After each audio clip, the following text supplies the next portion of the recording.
حضرت سری سختی رضی اللہ تعالیٰ عنہ فرماتے ہیں باقی باتیں تو بعد کی بات ہیں، میں اس بات سے ڈرتا ہوں اپنے رب کا سامنا کیسے کروں گا، اللہ اکبر، کیسے اس کے حضور پیش ہوں گا، یہ چیز میرے بدن میں آگ لگا دیتی ہے۔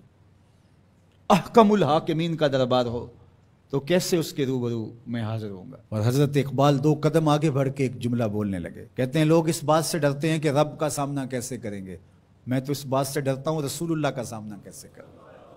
حضور کا امتی ہو کل قیامت کے دن حضور کا سامنا کیسے کرے گا، بندہ خدا اپنے رب کا سامنا کیسے کرے گا۔ لیکن یہ کرنا پڑے گا، یہ نہیں ہے کہ کوئی فرار کا راستہ تلاش کر لے کہ میں نہیں کرتا، یہ کرنا تو پڑے گا، ہر صورت میں کرنا پڑے گا۔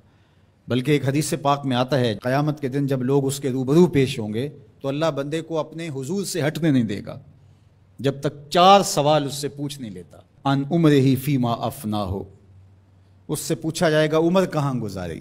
دوسرا سوال جو اس سے کیا جائے گا ان جسد ہی فیما ابلا ہو، بتا اپنے جسم کو کن کاموں میں لگایا، تجھے پھریرا بدن دیا تھا، اٹھتی جوانی تھی، عنفوان شباب تھا، چمکتی آنکھیں تھی، روشن چہرہ تھا، تجھے سنتے کان بولتی زبان بخشی، چوڑی چھاتی عطا کی، نرگسی آنکھیں تھی، کشادہ پیشانی تھی، قدِ رانا بخشا گیا۔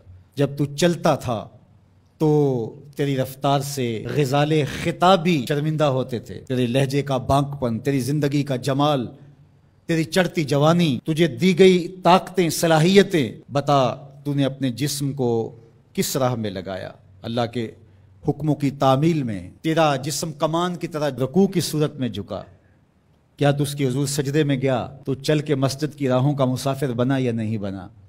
جسم کے بارے میں پوچھا جائے گا فیما ابلا ہو وعن علم ہی ماذا عمل فی، اور پوچھا جائے گا تجھے جو علم دیا گیا تھا بتا عمل کہاں تک کیا۔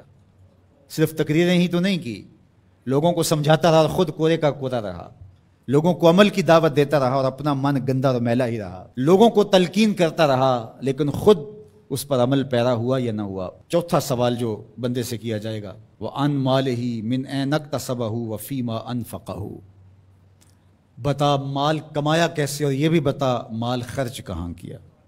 مال کے بارے میں 2 سوال ہو گئے، کمایا کہاں اور خرچ کہاں کیا۔ تو اللہ جل شانہ کا سامنا تو کرنا پڑے گا اور ایک وقت آنا ہے کہ تو اپنے رب سے ملاقات کرنی ہے۔ ارشاد فرمایا کہ اذا احب عبدی لقائی احببت لقاءہ واذا کرہ لقائی کرہت لقاءہ، جب میرا بندہ مجھ سے ملنے کی چاہت رکھتا ہے تو میں بھی اس سے ملنے کی چاہت رکھتا ہوں۔ پھر وہ ملاقات تو پھر زندگی کی آرزو ہے کہ میں اس کے حضور جاؤں، لیکن اچھے اعمال کا ذخیرہ ہوگا تو پھر ملنے کی آرزویں ہوں گی۔ گناہوں کا بوجھ ہو تو پھر ملنے کی تمنا ہی نہیں ہوتی۔ جو اشتہاری ہوتے ہیں وہ تو شہر سے گریز کر کے پردے میں گزرتے ہیں، تھانے کے آگے سے کیسے گزریں گے؟ جن کے ذمہ جرم کوئی نہیں ہوتا تو ان کو کوئی پرواہ نہیں ہوتی ہے، اللہ کی پکڑ سے کوئی بچ تو نہیں پائے گا۔ لیکن جنہوں نے اللہ کی رضا کے لیے زندگی بسر کی ہوگی، اللہ جل شانہ سے ملاقات کا شوق انہیں کشاں کشاں اس کی دہلیز پہ لے جائے گا۔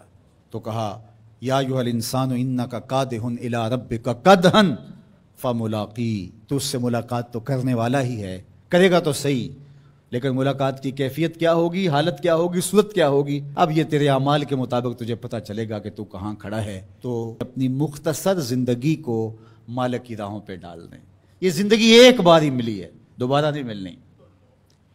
یہ اس وقت ڈاڈا پچھتاوا ہوگا، لوگ کہیں گے یا اللہ ایک بار بھیج دے بس، اب تو آنکھوں سے سب کچھ دیکھ لیا، دوبارہ تو سر سجدے سے نہیں اٹھائیں گے۔